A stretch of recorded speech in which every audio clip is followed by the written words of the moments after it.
Olá, tudo bem com vocês? Já ouviu aquela frase, eu sou responsável por aquilo que eu falo, mas não pelo que as pessoas entendem? Muito bem, eu sou Rafael Petrocco e vim justamente justificar quase todos os meus posts que se tornam polêmicos aqui no Facebook. Aqui no Facebook? Lá no Facebook.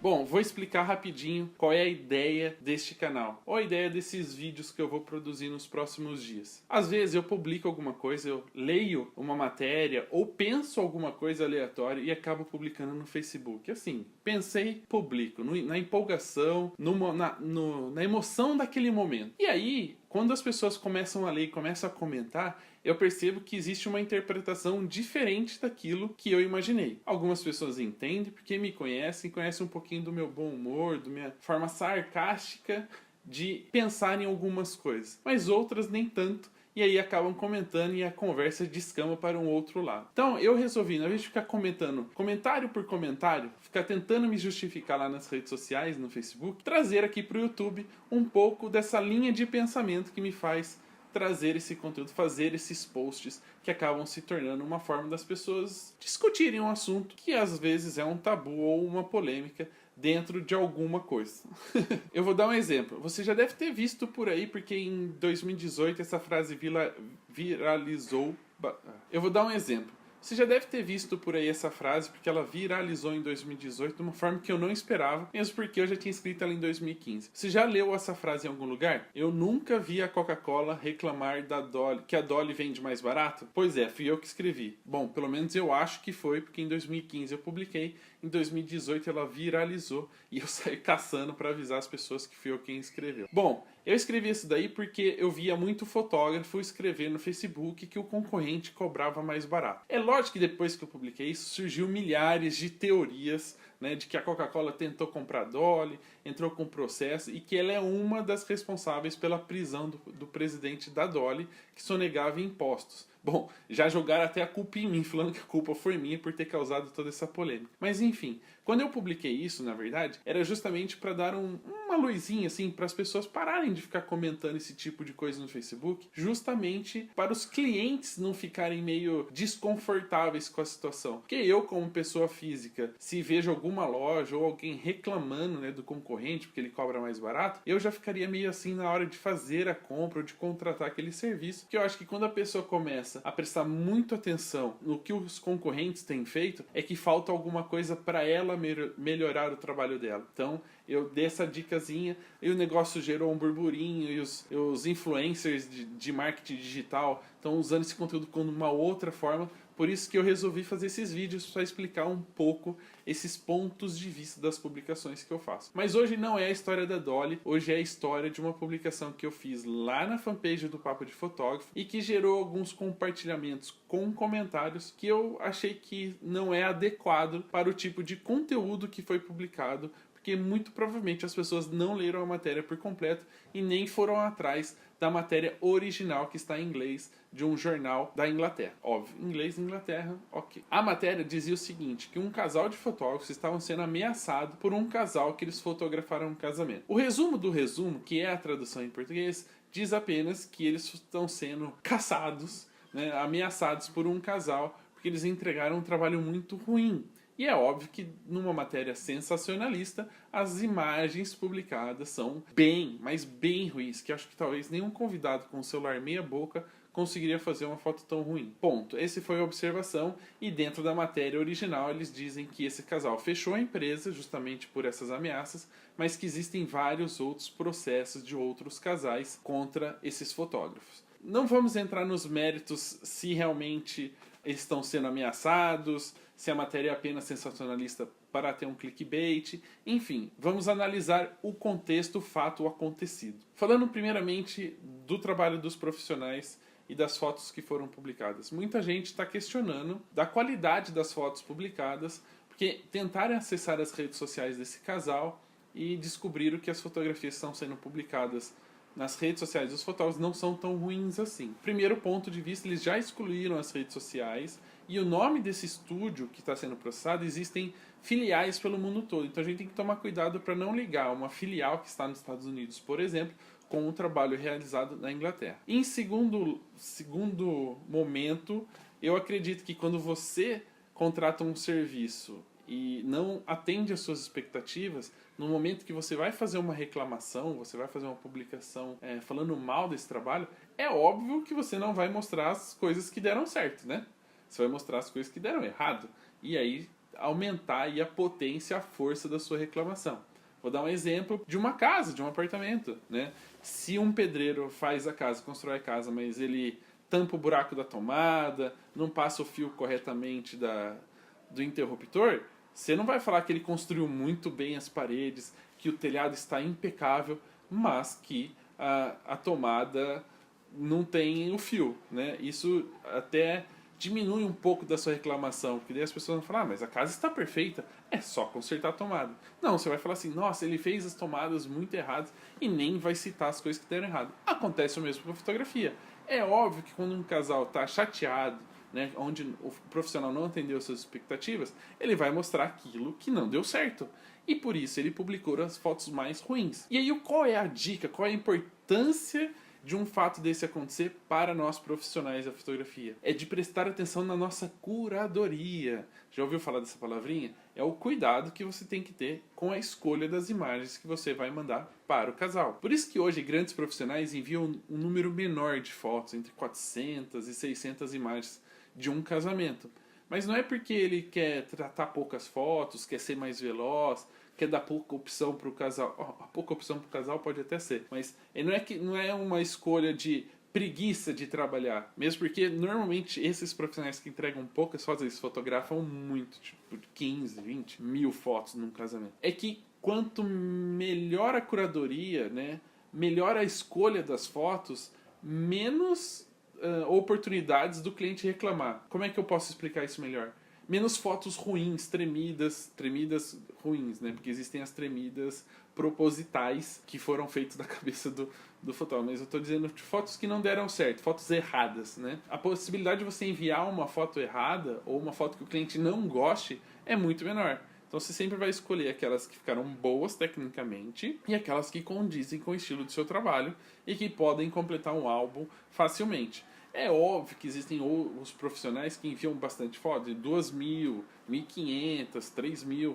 A gente não está aqui querendo justificar ou querer discutir isso. A importância de você entregar um trabalho coerente, tecnicamente bem feito, e se for uma decisão artística, onde você quis que ela ficasse meio borrada, que ela tivesse um borrão de movimento, por exemplo, aí sim você entrega, porque isso condiz com o trabalho que você entrega. Mas fotos que, por exemplo, o flash não funcionou, ou alguém entrou na frente e atrapalhou a foto, a gente tem que evitar enviar. Porque provavelmente, né, o cliente que não tem esse conhecimento artístico que a gente tem, vai publicar isso, e isso pode gerar não só uma quebra da expectativa desse casal, mas também, de repente, as pessoas que estavam até acompanhando o seu trabalho, estavam ali no evento, achando que seu trabalho ia ser incrível e que poderiam te contratar para alguma outra coisa, pode não rolar justamente por essas publicações.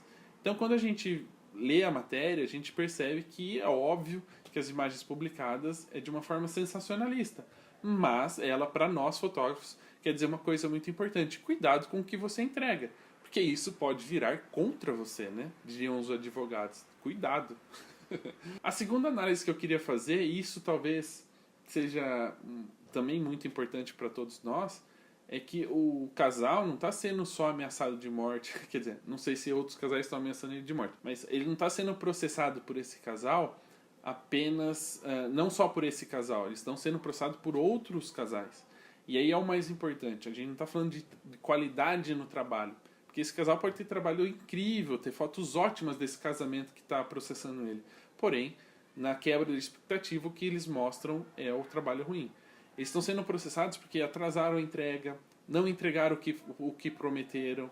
Então tem muitas outras coisas acontecendo no negócio desses profissionais que está gerando todo esse marketing negativo. E isso a gente precisa prestar muita atenção na ética, na honestidade, no comprometimento que a gente tem com a nossa fotografia. Você pode nem ser tão bom tecnicamente como gostaria, mas é importante que você seja sempre honesto, ético e responsável por aquilo que faz. Se você tem prazos para entregar, cumpra os prazos. Se não vai cumprir porque aconteceu algum imprevisto, né, de repente quebrou o computador, um funcionário faltou e ficou doente e você não conseguiu entregar no prazo, avise antes do cliente reclamar, antes dele te cobrar. É importante que você avise antes. Fala, ó, galera, aconteceu isso, diga a verdade, espero que vocês compreendam, eu estou tentando ao máximo resolver o problema, mas pode ocorrer algum atraso. Por que isso? Porque às vezes o cliente não está te reclamando que está atrasado. Ele não vai escrever para você justamente para não colocar essa pressão, para que você não entregue um trabalho feito de qualquer maneira. Mas ele pode estar falando isso para outras pessoas, né? E a gente nunca sabe o que é que elas vão entender quando elas ouvem uma pessoa que fala, ele está atrasando demais, ele não me responde, ele não me escreve, ele não avisa. Eu vou dar um exemplo super simples e tentar ser rápido. Quando eu comprei meu apartamento, estava prevista a entrega em setembro de 2010. Eu recebi uma carta da construtora em outubro de 2010 dizendo que meu apartamento ia atrasar. Quer dizer, na vez de eles avisarem antes de setembro que ia atrasar, não, eles avisaram depois que era para fazer a entrega e no final das contas acabou atrasando 2 anos a entrega do apartamento. 2 anos. Entrei com o processo, já ganhei. Mas isso é muito chato, porque a gente tá todo na expectativa, tudo preparado para fazer a mudança e de repente cai por água abaixo, vai embora toda aquela nossa vontade, toda aquela animação que a gente tinha, e aí só causou dor de cabeça. Então, quando tiver algum atraso, pense no seu cliente, avise antes que vai atrasar e que vai tentar ao máximo que isso não aconteça, combinado? Então, essas foram análises que eu fiz da matéria, né, assim, baseado no que estava escrito lá e que eu achava importante trazer para vocês. E aí eu vou fazer uma análise agora do ponto de vista dos fotógrafos que comentaram e compartilharam um post, e que eu também acho muito errado, porque a maioria das pessoas compartilharam esse post com uma legenda muito próxima uma da outra, mas que o sentido era sempre o mesmo. Ah, tá vendo? Pagou barato, tomou no rabicó. É mais ou menos isso, assim dizer. Eles queriam sempre fazer a justificativa de um trabalho mal feito relacionado ao preço. E para mim isso é completamente errado.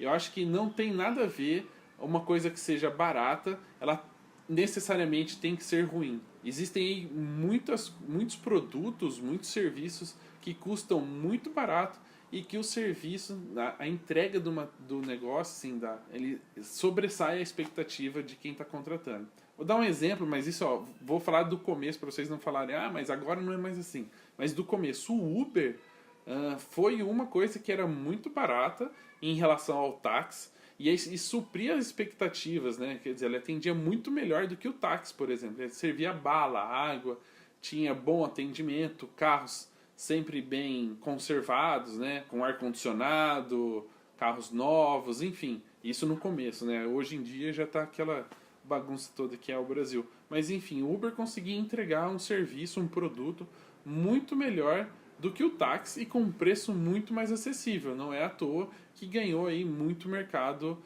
nos últimos anos e está tendo que se reinventar, óbvio, mas é um exemplo super simples que todos podem identificar. Então não faça, sempre que houver uma matéria dessa, não faça a relação de que o trabalho é ruim só porque ele é barato. E aí eu falo um outro motivo que aí é muito mais pessoal meu, do que lógico, né, do que racional, é que a gente fala tanto na fotografia como transformação e de que isso é importante na vida das pessoas e que ela é inclusiva, né, de trazer qualquer classe social ou qualquer pessoa, qualquer raça, enfim. E aí quando a gente justifica isso de que o trabalho ruim só tem a ver com o preço que a pessoa pagou, a gente está querendo dizer que as pessoas que não têm condições financeiras de contratar um serviço de fotografia por 2 mil, 3 mil, 4 mil, 5 mil reais, né? Ou seja, uma pessoa que tem um salário mínimo, por exemplo, não pode contratar um bom profissional porque ela não consegue pagar, a gente está sendo preconceituoso. E porque existem muitos bons profissionais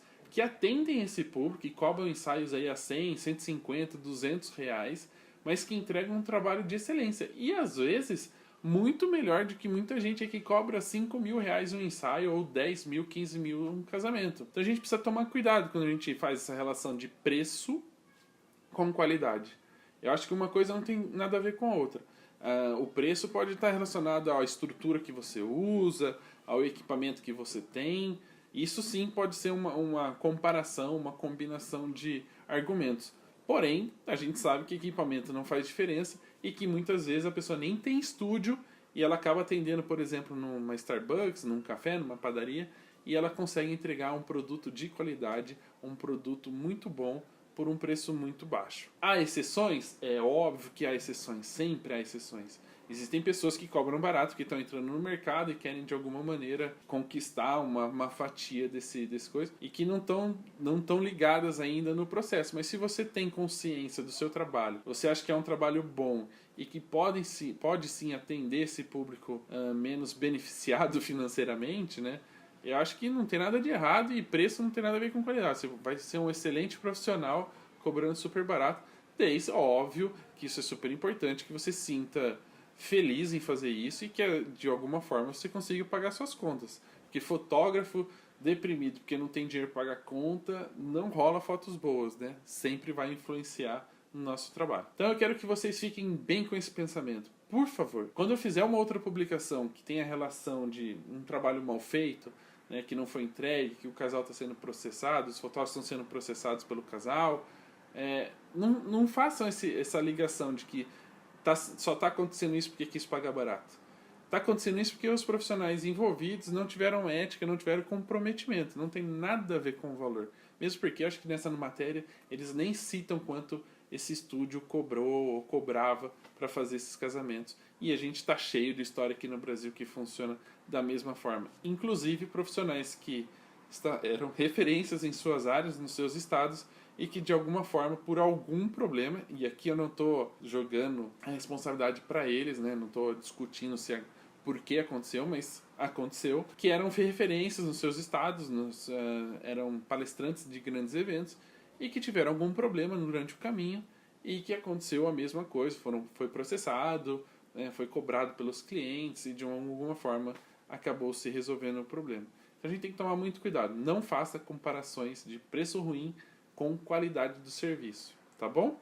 Mesmo porque todo mundo tem oportunidade, deve ter a oportunidade de poder ser fotografado por um profissional e ter um trabalho muito bacana para guardar e mostrar para a família, tá bom? Então fique com esse pensamento, eu espero voltar aqui no canal com outros tipos de vídeo, com outro tipo de conteúdo, assim, de falar sempre sobre esses pontos de vista e sobre as publicações que eu faço.